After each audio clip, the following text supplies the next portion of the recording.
I'm going to go through today, I'm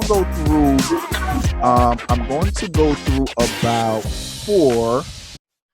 Let's go through about four different strategies today, right? And this is all going to be based around the specific concept that everybody should be familiar with, right? So we're going to go through the four things, right? And this is all going to be based around the HSL method. Does anybody remember what that means? What is HSL? What is that for what we go through? What is our HSL method? Everybody remembers that? What was that stand for? I think so. Hook, story, lesson. Hook, story, lesson. I know sometimes we have a lot of issues with us selecting a niche, or I get members, not even just us, but I get people all the time that I'm speaking to out in the market when I'm doing different things, that are highly and definitely afraid of choosing a specific niche or topic because they feel like they're going to alienate or leave people out. First thing I really want us to focus on is fear, right? Fear and opportunities, right? Fear and opportunities, right? Sometimes I call it obstacles and opportunities. So you can call it either or, fear or obstacles and opportunities, but fear and fear and opportunities. And I say fear and opportunities because a lot of times you want to be and actually next to opportunities, do this for me, put inspiration next to that, right? So fear and opportunity / inspiration. And I say that because a lot of times a lot of people, and I see this all the time because I look at everybody's content, right? Not just the best, but I look at people who are, even kind of just getting started, because I like to kind of see some of the things I know that they can do better. And one of the things that I see is that a lot of times people don't take the time to tap into fear enough, right?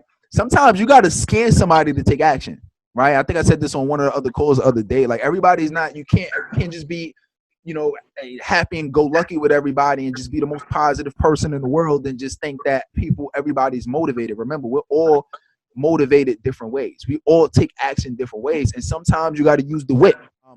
Number two, give you something else that's really key, is I want you to create a name for every concept. I want you to create a name for your concept. So create a name for your framework, right? Name your framework. And this is super key. We're gonna talk way more about this at the PCS bootcamp. But I want you to name your framework. This is something I haven't talked about before. And naming your framework and your concepts is important because this is what's going to start creating community, right? So when you talk about your brand, right? Let's reference this in terms of your brand. When you're creating a brand, a personal brand, your personal brand is going to be how people identify you. It's going to be how people separate you from the world, right? And they look at you really as different, and they can kind of point out certain things about you, right? If we went down the list of, E.T. or Grant Cardone or Lisa Nichols or Mel Robbins or whoever, if we went down the list of people, there's certain things that you would be able to point out about them. And if you ever been through any of their trainings, you will be able to name certain things about their training. There's a reason why you follow. Anybody know Grant Cardone? Right? What is his biggest concept? Right? What is his biggest framework? What is he known for? Being 10X. Obsessed. 10. Everybody said it at the same time. 10x. There's a reason why everybody know that. You think it was by accident? No. He created a concept that he named, and this is why everybody knows that. Right? So that's the key. So what I want us to be able to start doing for all of us is, as we create our own framework and create our trainings, I want you to have something that your audience can hang on to. This is part of how you're going to create the movement. This is how you create a community of people, because now they're going to be like, oh, you know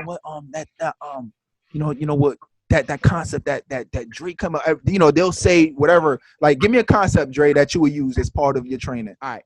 Like, number 3, use vivid visualizations, metaphors, and similes.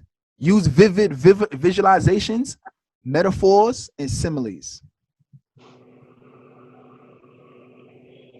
And if you want to, then to become a better trainer, the more you're able to do this, the more people connect to what you're saying, the more people will listen, the more you have people on the edge of their seat. If you really have people on the edge of their seat, you got to have them in their mind. You got to have them thinking. You got to have them in the room and present, so they're not checked out. It's one thing to be in a room and paying attention, and there's another thing to just be in a room and you thinking about, oh, what I got to do after this. People are in their phone, or people are just kind of, they're not really paying attention to you when they're watching you. They kind of just, they listen for 2 seconds and they go away. When you start painting a picture for people and you start using you start giving them that kind of imagery, and you start giving them what's like certain metaphors, things that grab them. It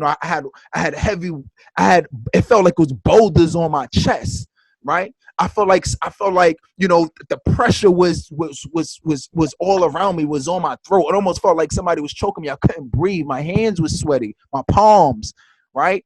Like when you start using those metaphors and you start using similes and you start making it visual, you'll become a better trainer, because you want people to watch what you're doing, right? You want people to look at it, look at your entire training. And guess what? If people are not looking at your entire training, then how are you ever going to transform their life, right? So those are 3 big concepts that I really want us to start using and implementing immediately, right? I have about 5 more that are game changers, but we don't have enough time on this to go through it. But what we'll do is we'll go through it in the PCS bootcamp, but just start off with those, right? I don't want to give you too many right now. Start off with those and start introducing those more in our training. Start introducing more of those in our videos. Start introducing more in our one-on-one sessions, right? Start introducing those in our own group coaching programs, on stages, on video. Start using that, right? Even if you're doing an email newsletter, start introducing that more in the email newsletter. Do these things and you will start seeing people taking action, right? These are the little things that I figured out over the years that really, really help. All right. Okay. So, but that's going to be a great time. So, all right. So make sure you do all your preparations. But until then, continue to grind, continue to do what we talked about, and continue to make things happen. All right, continue to make things happen. We here, we inspiring the world. Don't get tired. Don't give up.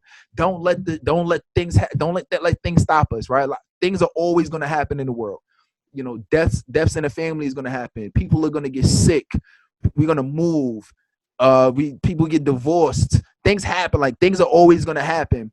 But remember that we have a mission in this world. Right. And remember, when things happen, we continue to, that's part of our story. That's part of our journey. And this is what people want to hear. And we got to continue to serve, because that's why we put on this earth. We put here to serve. We put here to help. We put here to be a blessing to other people.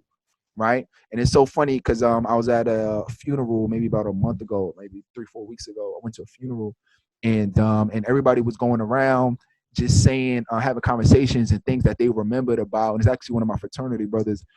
Everybody was going around just saying the things that they remembered about him, and things that they said to him, everything that he said to them. And it just made me realize, like, wow, like, this is really, and he was a young guy too. He was only 33. Right. And he just passed away in his sleep. Right. There was thoughts of him. It was a sleep apnea. It was a different thing. Nobody knew. And in that moment, it made me realize what is life really going to look like at the end, right? Like, it kind of made me fast forward and say, what is life really about? And how are people going to remember? What is your legacy going to be in this world? How are people going to remember you? So so when it really comes down to it, at the end of the day, people are going to remember how you helped them. They're going to remember that one piece of advice you gave them that helped them. They're going to remember how you made them feel. They're going to remember something that you said. They're going to remember how you helped them. They're going to remember something about you. And so what I'm saying is, be intentional about the type of person that we are today. Be intentional about that now. And I promise you, like, life is just going to be much more fulfilling and much more fruitful. All right. So with that being said, love you all. If I don't speak to you before Saturday, I'm sure you're going to get a text or email, something from me before then anyway. But if I don't speak to you then, I'll see you at the boot camp. And let's make things happen, all right? Love you all. Let's continue this. Good night, y'all. All right. Peace. Peace.